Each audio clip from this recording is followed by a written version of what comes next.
Voilà. Et puis, quelques nouvelles de mon cousin Jean-Luc. Alors que vous n'aviez pas, enfin certains d'entre vous le connaissez, il vient de temps en temps prêcher pendant les vacances. Bon, les plus anciens, vous le connaissez, vous l'avez vu petit. Voilà. Et qui est pasteur à Dreux et qui a failli rejoindre mon papa et son papa aussi. Voilà, il s'est fait faucher par une voiture, il était à pied dans un endroit un peu sombre et peut-être qu'il décalait un petit peu sur le bord de la route. Il s'est fait faucher par une voiture. Vraiment valdingué et donc il a été emmené aux urgences à Dreux. Il avait 3 côtes cassées, des contusions à la tête, etc. Les cervicales vraiment abîmées qui touchaient la moelle épinière. Voilà. Donc Dreux, l'hôpital de Dreux a dit déjà c'est un miracle qu'il soit vivant. C'était les paroles des médecins, pas chrétiens. C'est un miracle qu'il soit vivant. Après cet accident-là, bien sûr, il y a eu toute une chaîne de prières qui s'est mise en route. Et puis, donc, premier miracle, qu'il soit vivant, mais transféré à Dreux pour une intervention pour ses cervicales qui touchaient la moelle épinière et qui risquaient, en fait, de le rendre paralysé pour le restant de ses jours. Donc il y avait des plaques qui étaient prévues, etc. Enfin, quelque chose de très compliqué. Et puis, les jours ont passé. Et c'était bizarre parce que il était aux urgences, en attente de l'intervention. Et chaque jour, en fait, il y avait des urgences plus urgentes que lui qui arrivaient en hélicoptère, etc. Des gens qui étaient entre la mort et la vie. Et alors, son épouse qui m'envoyait des nouvelles tous les jours. Alors, mon premier jour, on se dit bon, on râle, on rouspète. Deuxième jour, on se dit bon, non mais quand même. Et puis le troisième jour, je sais pas. Je lui ai dit écoute, peut-être que c'est pas un hasard. Peut-être que c'est pas un hasard. Et puis, le 4e jour, parce qu'il lui faisait faire des examens tous les jours, etc. Le 4e jour, le médecin est venu voir mon cousin, Jean-Luc, en lui disant, écoutez, monsieur, c'est un miracle, vous n'avez plus besoin d'opération. C'est un miracle. Vous êtes plus, il n'y a plus de risque que les cervicales touchent la moelle épinière, etc. Donc il n'y a pas besoin d'opération, simplement, voilà. Et puis après, il avait une énorme une contusion au cerveau qui compressait une zone du cerveau, qui fait que, en fait, il avait du mal des fois à s'exprimer, à parler, à retrouver ses mots. Donc il est resté hospitalisé encore pour ça. Et puis 3 jours après, les médecins sont venus le voir en lui disant, écoutez, monsieur, cette contusion là qui était énorme et qui compressait la zone du cerveau, en fait, elle est en diminution, elle a diminué de 3/4, enfin voilà, et voilà, donc besoin d'aucune intervention. Et et mon cousin est sorti de l'hôpital avant-hier. Alors il a quand même merci Seigneur. Il a quand même 3 côtes cassées, donc c'est un peu douloureux, mais il est chez lui, alors qu'il devrait être auprès du Seigneur. Voilà, des miracles successifs. Donc Dieu est le Dieu des miracles, et quand on le prie pas en vain. Amen. Voilà. Et donc on peut prier pour Sylvie aussi. Il y en a beaucoup qui sont attaqués en ce moment. Je me méfie. Je regarde derrière moi quand je marche, parce que je pars en décembre. J'ai besoin de vos prières. Je vous enverrai un petit mail si vous le souhaitez, avec tout mon parcours de soirées, de concerts d'évangélisation sur le thème de Noël. Je vais aller du sud-ouest à la Suisse, en passant par les Vosges, etc. Donc je vous l'enverrai. Puis si vous voulez me suivre dans vos prières, je suis preneur. Voilà, j'ai besoin de vos prières. Dimanche dernier, vous vous souvenez, dimanche dernier, on a eu un beau culte, n'est-ce pas, avec un baptême. Un baptême, c'est toujours émouvant, parce que on entend un beau moment de témoignage. Voilà, il est là, notre baptisé, notre nouveau-né, il a 1 semaine. Il se porte bien pour quelqu'un d'1 semaine. Voilà, puis il y a le côté aussi un petit peu spectaculaire, symbolique, du plongeon dans l'eau. Et puis, ce moment d'interpellation par notre frère Michel Rivier, moment durant lequel certaines ont été touchés, l'ensemble de l'Église a été exhorté. Et je ne sais pas comment vous avez vécu votre semaine après cela. Si dimanche soir, en vous couchant, vous avez dit, bon, voilà, cette semaine, il y a telle et telle chose à faire, matériellement, professionnellement, administrativement, etc. Et puis que tout ça est passé un petit peu au second plan. Alors ce matin, j'aimerais être un peu dans la continuation de l'engagement et de l'interpellation vécue dimanche dernier. Par un verset particulier. Alors, oserais-je dire, vous me pardonnerez l'expression si elle vous choque, mais un verset un petit peu moins glamour que le culte, joyeux, festif, etc., qu'on a vécu dimanche dernier, mais un verset de la parole de Dieu, un verset qui doit nous interpeller, parce qu'il est dans la parole de Dieu. Et je vous invite à le lire. C'est un seul verset dans Romains 12, le premier verset. L'apôtre Paul nous dit « Je vous exhorte donc, frères, par les compassions de Dieu, à offrir vos corps comme un sacrifice vivant, saint, agréable à Dieu, ce qui sera de votre part un culte raisonnable. » Je le relis dans la version Bible en français courant, qui nous explique un petit peu, en fait, qui est un peu plus clair au niveau de la première partie du verset, mais la deuxième partie est identique. La première partie, c'est frères et sœurs, puisque Dieu a ainsi manifesté sa bonté pour nous, et on l'a chanté, Valérie nous a entraînés dans ce thème-là, puisque Dieu a ainsi manifesté sa bonté pour nous, je vous exhorte à vous offrir vous-même en sacrifice vivant, réservé à Dieu et qui lui est agréable. C'est là le véritable culte que vous lui devez. J'ai pas entendu d'amen. Je vais pas vous forcer, Je vais pas vous forcer. Mais j'ai pas entendu d'amen, et parce que c'est peut-être un verset, quand on lit comme ça, brut de coffrage, un dimanche matin, où on est un peu bien au chaud, on se dit, s'offrir en sacrifice vivant, c'est un verset un peu difficile à comprendre, à admettre, etc. Mais on va cheminer ensemble ce matin.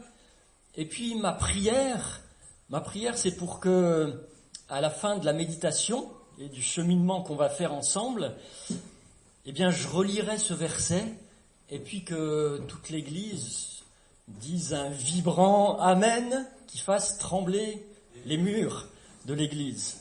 Voilà. Enfin, c'est peut-être très prétentieux, en fait, mais je compte pas sur moi. Je compte, sur le secours du Saint-Esprit. Parce que si je devais compter que sur moi, bien écoutez, je n'irais pas bien loin. Voilà, on y va ? J'aime bien poser des questions, ça vous le savez depuis le temps que je viens vous voir. J'aime bien vous poser des questions. Quelle est votre plus belle histoire d'amour ? Il y a des jeunes mariés là. Quelle est votre plus belle histoire d'amour ? Celle que vous vivez avec votre conjoint ? Avec les enfants, la première rencontre, peut-être, oui. Ou alors peut-être vous avez vu des films aussi qui vous ont dit « ça c'est une histoire d'amour magnifique », je sais pas, Titanic par exemple, c'est une belle histoire d'amour. Je crois que ça finit un peu mal, je l'ai pas vu, mais je crois que ça finit mal Titanic, s'il y a des spécialistes dans la salle, non ? Ça finit mal, il me semble, ouais. Titanic, c'était présenté un peu comme un film référence, donc je l'ôte de mes références. Roméo et Juliette. Ça finit mal aussi, je crois que ça finit mal, il y a une histoire de poison bu, etc. Enfin, ça finit mal aussi, Roméo et Juliette. Parce que là, on parlait, jusqu'à maintenant, on a entendu un petit peu des histoires, des sentiments humains, des histoires d'amour humaine. Je pense à cette chanteuse Barbara, peut-être vous la connaissez, qui n'est plus de cette terre, mais qui a écrit une chanson dont le texte dit « Ma plus belle histoire d'amour, c'est vous ».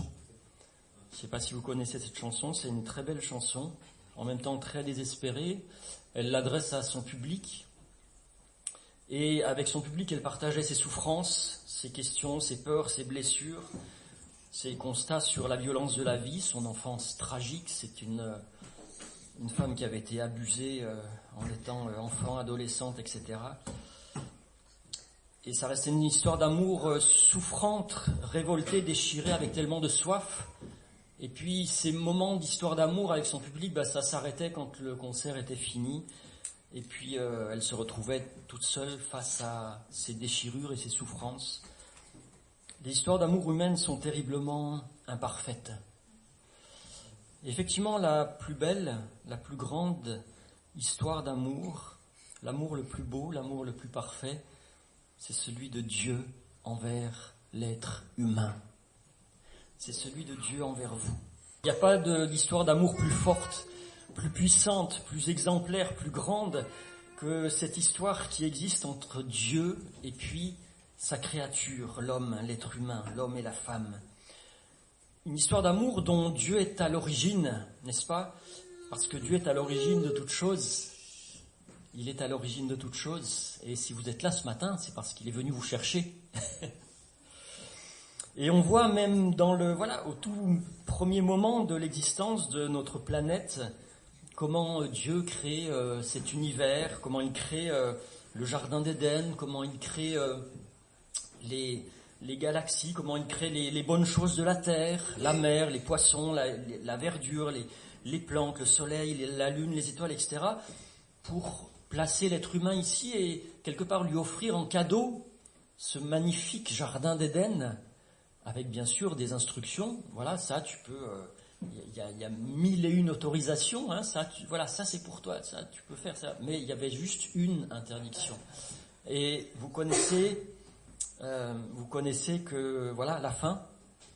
Mais j'aime bien imaginer Dieu qui prépare ce beau cadeau pour l'être humain, ce beau jardin d'Éden qu'il est en train de préparer, comme peut-être, je sais pas, quand on prépare quand il y a un petit bébé qui va arriver dans une maison, on prépare un petit lit, bien douillet, des peluches, des petits habits, etc., un nid douillet, parce qu'on l'aime à l'avance, en fait, ce bébé qui va arriver.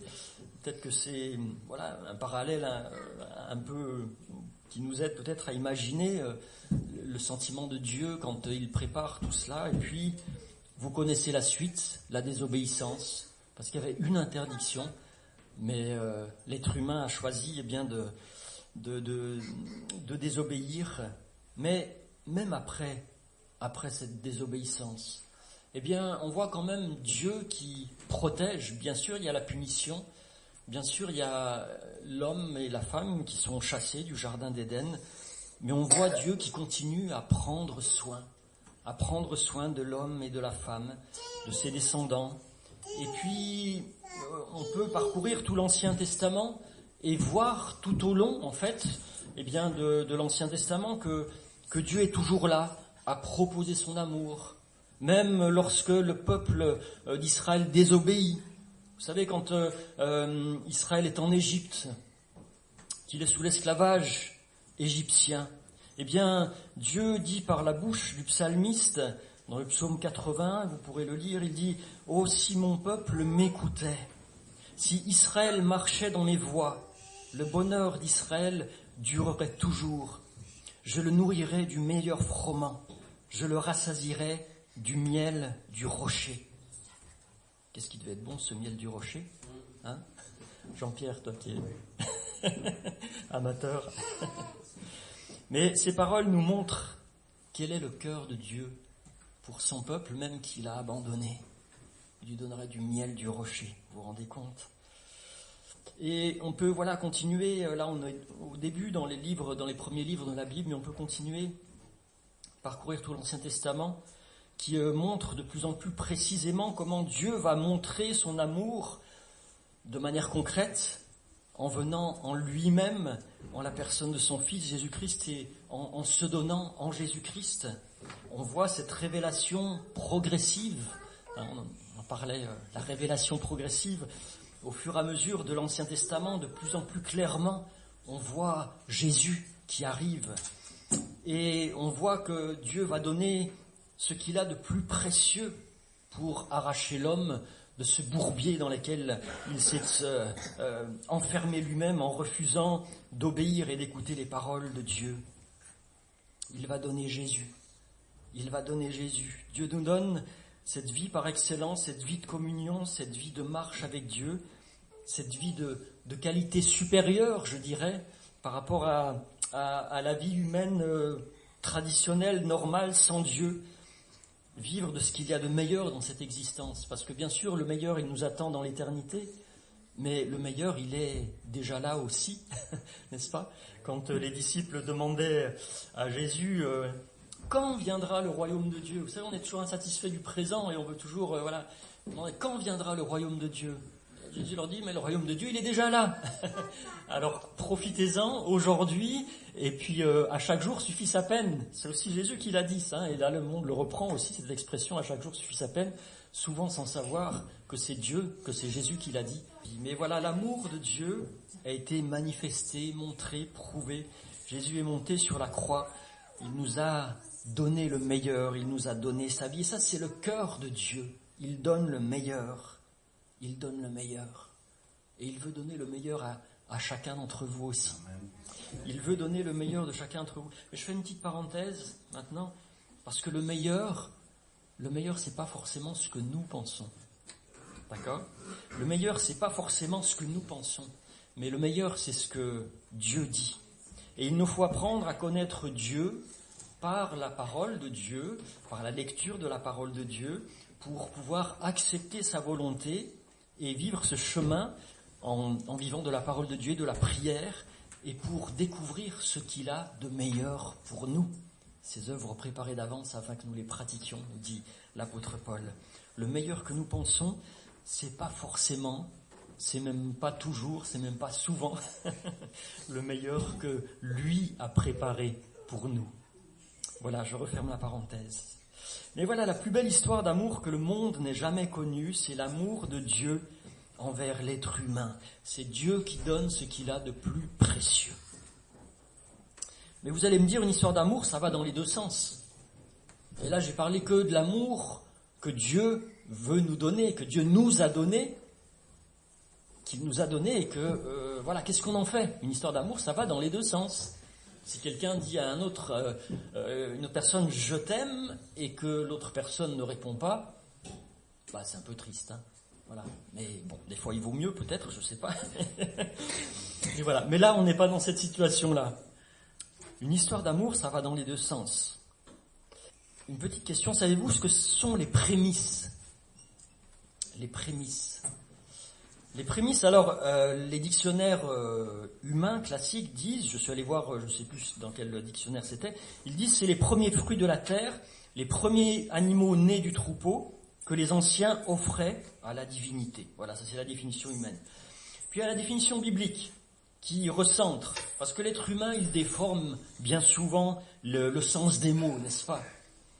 Tu as parlé de la fidélité ce matin, effectivement. La fidélité de Dieu.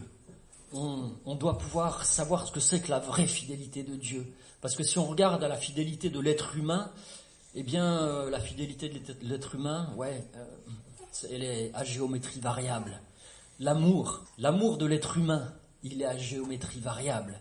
On fait des grandes promesses, et puis après on dit, non mais t'as mal compris, je me suis mal exprimé, etc. Vous voyez ce que je veux dire? Bon voilà, mais l'amour de Dieu, quand Dieu dit je t'aime, et Dieu vous dit je t'aime, d'un amour éternel, c'est pas pour dire demain, non, t'as mal compris, je t'aime pas. Non, Dieu vous aime d'un amour éternel, inconditionnel, que vous le vouliez ou non d'ailleurs. C'est pas parce que vous le refusez, en fait, que Dieu va cesser de vous aimer. Mais voilà, ça c'est la déformation des mots humains. Et dans l'Ancien Testament, en fait, pour le mot de prémisse, il y a deux mots. Il y a deux mots pour décrire le mot prémisse. Il y a un mot très technique, je dirais presque professionnel en fait, entre guillemets, technique pour désigner en fait les premiers fruits de la terre ou le premier né. Voilà, c'est le mot bikurim qu'on retrouve dans différentes références dans le Deutéronome 12-18 par exemple, etc. Voilà, donc bikurim, ça c'est le terme technique, c'est les premiers fruits de la terre. Et puis on retrouve très souvent à côté de lui, ou dans d'autres passages, un autre terme en hébreu qui est aussi traduit par prémisse, qui s'appelle réchit. C'est le mot de réchit, qui en même temps décrit ses premiers fruits, mais qui inclut quelque chose de particulier, ce quelque chose de particulier dans ce sens de ce mot hébreu, c'est effectivement les premiers fruits, mais c'est ce qu'il y a de meilleur. Ce qu'il y a de meilleur. Donc vous saisissez la notion, il y a le terme technique, bon, les prémices, oui, les premiers fruits, on va les donner, peu importe la tête qu'ils ont. Et puis il y a le terme réchit, c'est ce qu'il y a de meilleur. Oui, c'est la première récolte, mais on va choisir ce qu'il y a de meilleur pour Dieu. Et c'est-à-dire que si dans la première récolte, il y a des fruits abîmés, des fruits avariés, des choses fanées, etc. Si parmi les premiers-nés du troupeau, il y en a qui sont handicapés, eh ben on n'allait pas les prendre ceux-là, mais on allait prendre ce qu'il y avait de meilleur pour offrir à Dieu en sacrifice de reconnaissance. Mais on voit au fil de l'histoire de l'Ancien Testament ce qui se passe avec cette instruction de Dieu. C'est que l'être humain, avec son cœur tordu et tortueux, eh bien, il se cache derrière le terme technique pour ne pas donner le meilleur à Dieu. Il se cache derrière ce premier terme technique de bikurim que je vous ai donné, c'est-à-dire juste les prémices, peu importe la condition, pour ne pas donner le meilleur à Dieu, pour ne pas donner le réchit à Dieu, pour ne pas donner ce qu'il y a de meilleur à Dieu. Et on peut voir ça tout au long en fait de l'Ancien Testament, ce cœur tordu de l'homme qui applique à la lettre, qui se cache derrière la lettre. Et vous savez ce que dit Paul de la lettre? Il dit la lettre tue, mais l'esprit vivifie. La lettre tue, mais l'esprit vivifie. C'est-à-dire qu'on peut se dire, Seigneur, c'est marqué, je l'ai appliqué, je suis nickel. Oui, mais si on fait ça en fait pour pouvoir dire à Dieu, t'as vu, j'ai respecté, alors qu'on le fait sans aucun amour pour Dieu, eh bien ça vaut rien du tout. Ça vaut rien du tout. Et donc, tout au long de l'Ancien Testament, on voit que l'être humain se cache derrière ce terme technique pour offrir, à l'Éternel des choses qui ne sont pas convenables. Et dans le dernier livre de la Bible, le dernier prophète, Malachie, dans Malachie, on peut le lire ensemble, Malachie 1, le premier chapitre, et puis on prendra au milieu du verset 6. Dieu s'adresse en fait aux sacrificateurs même. Voilà, dit l'Éternel des armées à vous sacrificateurs qui méprisez mon nom et qui dites en quoi avons-nous méprisé ton nom? Vous offrez sur mon autel des aliments impurs et vous dites en quoi t'avons-nous profané? C'est en disant la table de l'Éternel est méprisable. Quand vous offrez en sacrifice une bête aveugle, n'est-ce pas mal? Quand vous offrez une boiteuse ou infirme, n'est-ce pas mal? Et le prophète dit, offre-la donc à ton gouverneur. Te recevra-t-il bien? Te fera-t-il bon accueil? Vous savez, des fois, il n'y a pas besoin d'aller chercher bien loin pour avoir des exemples concrets. Un animal malade, quelque chose de vilain. Vous allez voir le maire de la ville en disant « Monsieur le maire, j'ai un beau cadeau à vous faire. Hein. » Voilà, un truc tout tordu, tout, etc. Offre-le donc à ton gouverneur. Te recevra-t-il bien? Te fera-t-il bon accueil? Et pourtant, c'est ce qui était offert comme sacrifice à ce Dieu tout-puissant, ce Dieu rempli d'amour, ce Dieu qui a des projets de bonheur pour chacun et chacune. Ça, c'est le constat de la réponse de l'homme. Parce que j'introduis ce paragraphe par... quand il y a une histoire d'amour, il faut qu'il y ait une réponse, c'est dans un deuxième sens. Et le sens de l'amour immense de ce Dieu qui donne tout, la réponse de l'homme, c'est ce constat-là, face à cette déclaration d'amour de Dieu pour sa créature. Alors on pourrait se dire, si on raisonne humainement parlant, que Dieu il va laisser tomber. Hein. Il va dire non, mais l'être humain, il est vraiment trop tordu. Mais est-ce que Dieu change? Non. L'apôtre Jacques dit que en Dieu, il n'y a ni changement, ni ombre de variation. Alors ça nous rassure quant à son amour, mais ça nous interpelle toujours quant à son exigence, c'est-à-dire qu'il attend toujours de son peuple qu'il lui apporte les prémices, mais qu'il lui apporte le meilleur, parce que Dieu le mérite. Alors, on peut se poser la question de ce qu'on apporte à Dieu, mais je crois que ce qu'on apporte à Dieu, eh bien, ça dépend justement de l'image, de la révélation que l'on a de lui. Quelle image avons-nous de Dieu ? Quelle image avons-nous de ce Père parfait ?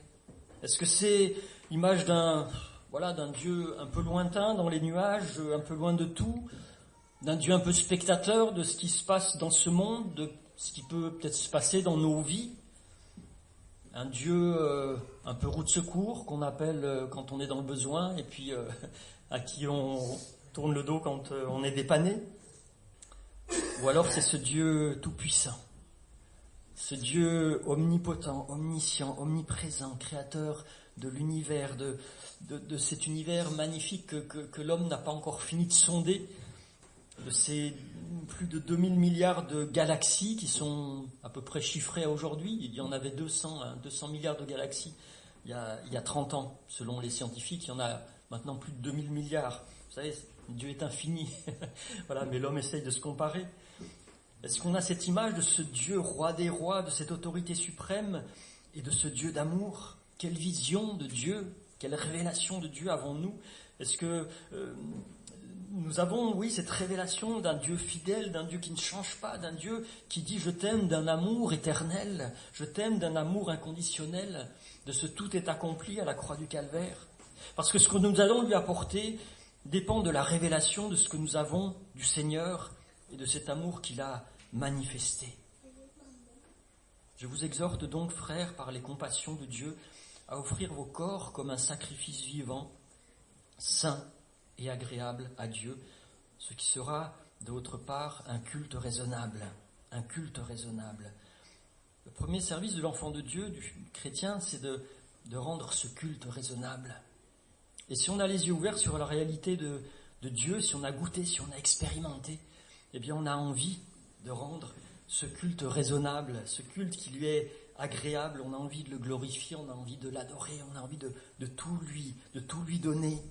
J'aime bien la traduction du mot raisonnable, en fait. Le mot grec, en fait, c'est logikos, dans le texte grec. De lui offrir un culte logikos, qui a donné logique. Vous voyez ? De lui offrir un culte logique. Pourquoi logique ? Eh bien parce que c'est lui qui nous a aimés le premier en nous donnant le meilleur. Et lui donner les prémices en retour, c'est pas quelque chose d'exceptionnel, c'est raisonnable, c'est logique. C'est logique, c'est la raison qui devrait nous amener à cela. Dieu nous appelle, nous montre son amour, sa fidélité. Et ce qu'il attend de nous, c'est qu'on lui apporte ce culte raisonnable. Alors on est en train de vivre un culte, oui, mais un culte au sens... on peut vivre un culte de différentes manières. Là, c'est un culte dans le sens général, bien sûr. Aujourd'hui, on vit un culte, le premier jour, le jour de la résurrection, n'est-ce pas ? Le troisième jour après la crucifixion, et on le célèbre avec joie ce dimanche. Et dimanche dernier, je vous avais posé la question de cette expression « tressaillir d'allégresse ». Est-ce que vous êtes venu au culte en tressaillant d'allégresse pour rendre un culte raisonnable, un culte logique à Dieu ? Mais quelquefois le monde pense que c'est une corvée de venir tous les dimanches matins, voilà, c'est religieux, là, etc. Mais vous savez, ils ne savent pas ce qu'ils perdent. Ils ne savent pas ce qu'ils perdent malheureusement, et c'est à nous d'aller leur annoncer. Mais lorsqu'on laisse la place à Jésus, le Saint-Esprit vient habiter dans nos cœurs, et l'Esprit de Dieu nous pousse à voir comme Jésus, à avoir en lui les sentiments qu'il avait. Quand on vit de la vie de l'Esprit, parce que nous sommes le temple du Saint-Esprit. Vous savez, c'est l'apôtre Paul qui le dit. Vous êtes le temple du Saint-Esprit. Vous savez que le Saint-Esprit habite en vous. Vous êtes le temple du Saint-Esprit. Là, bien sûr, il y a des murs parce que c'est pratique quand même, ça protège du froid. On se donne un lieu de, voilà, mais c'est un bâtiment. Voilà, c'est pas ici le temple du Saint-Esprit. C'est vous, c'est nous. Voilà, et on se réunit tous ensemble. Et j'aime bien, voilà, Simeon qui était un homme de Dieu, qui était habité par le Saint-Esprit, qui attendait la venue de Jésus, de ce magnifique cadeau. Il est poussé par le Saint-Esprit pour aller au temple, poussé par le Saint-Esprit. Et puis quand il voit Jésus, il dit, c'est bon, mes yeux ont vu ton salut, je peux partir en paix maintenant. Voilà. Et puis comme Anne aussi, qui était la prophétesse qui ne quittait pas le temple. Et quand on vit du Saint-Esprit, eh bien, on est guidé par le Saint-Esprit, on est poussé par le Saint-Esprit. Et on entre, oui, dans ces œuvres préparées d'avance, que le Seigneur a préparé d'avance. Alors venir le dimanche matin, c'est très bien pour rendre un culte. Et voilà, c'est une invitation de l'Éternel, hein, de Jésus aussi. Ouais, c'est différentes invitations. Ne quittez pas vos assemblées, ne soyez pas, etc. Bon, voilà. Et puis c'est ce psaume 133 qu'il est agréable, qu'il est doux pour des frères de demeurer ensemble. C'est là que l'Éternel envoie la bénédiction, la vie pour l'éternité. Il y a une bénédiction particulière qu'on reçoit le dimanche matin et qu'on ne reçoit pas si on ne vient pas.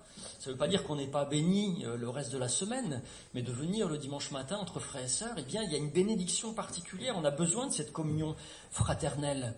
Alors, qui disent, moi, je regarde le culte en ligne. Oui, bon, le culte en ligne, c'est bien, ça peut dépanner. Ça peut dépanner.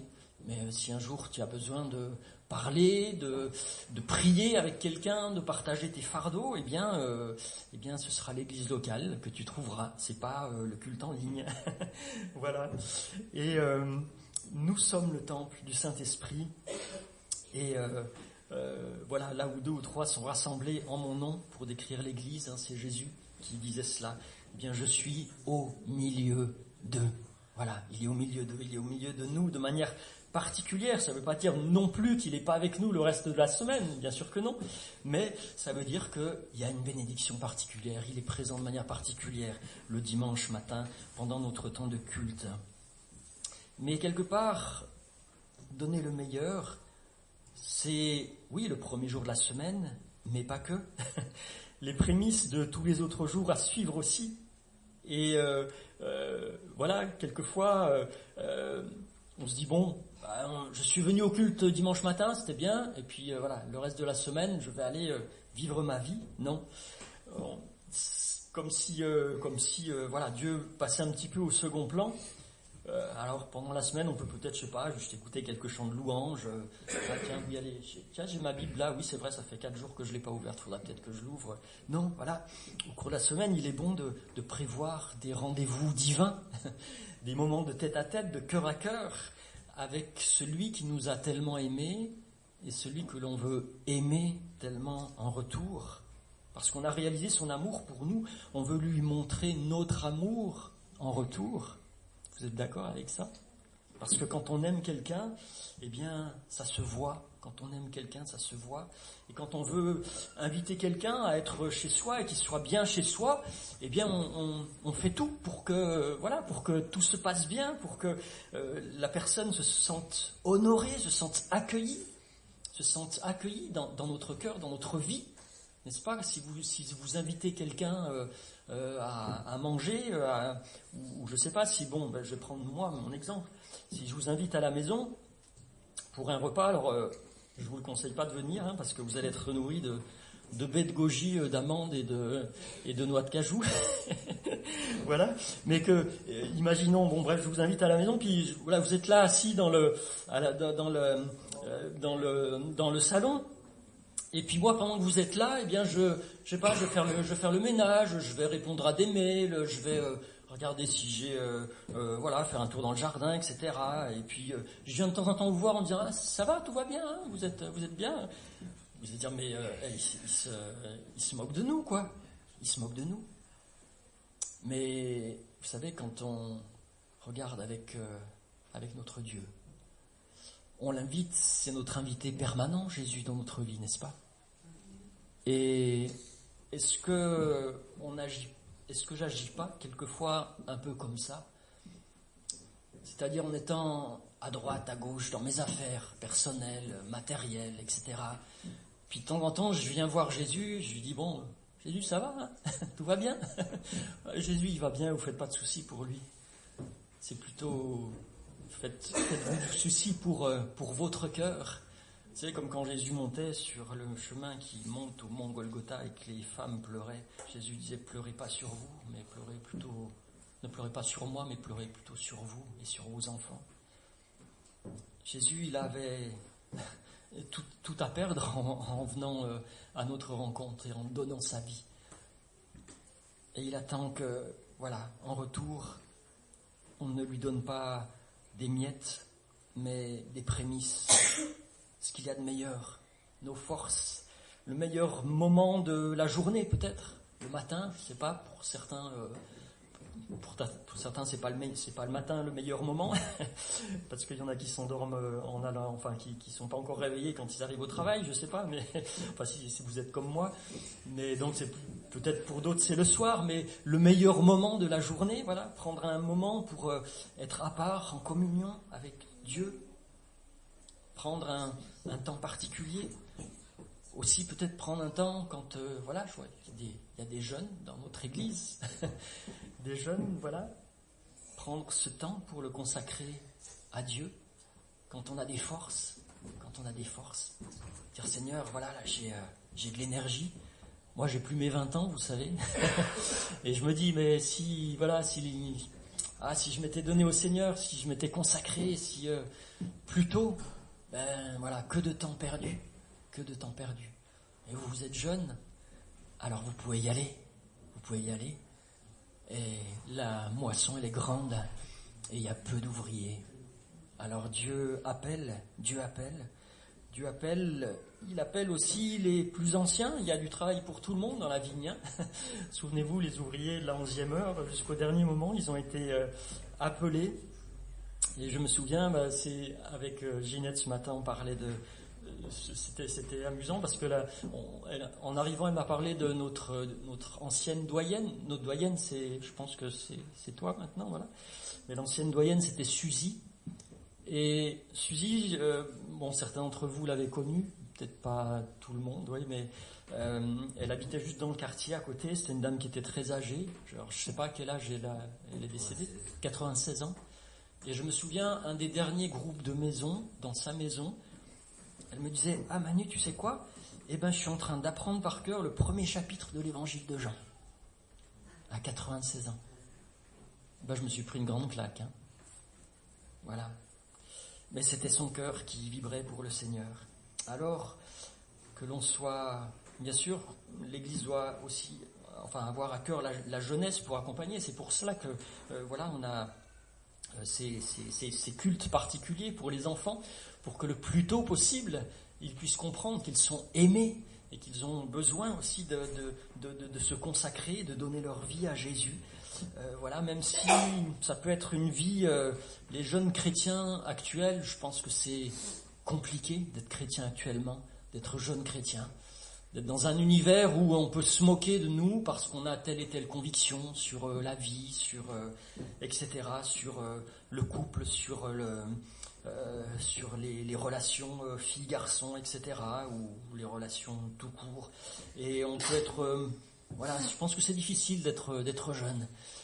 Mais vous savez, quand un homme ou une femme marche selon les voies de Dieu, qui garde le meilleur pour Dieu, qui se garde pour Dieu, il y a des résultats.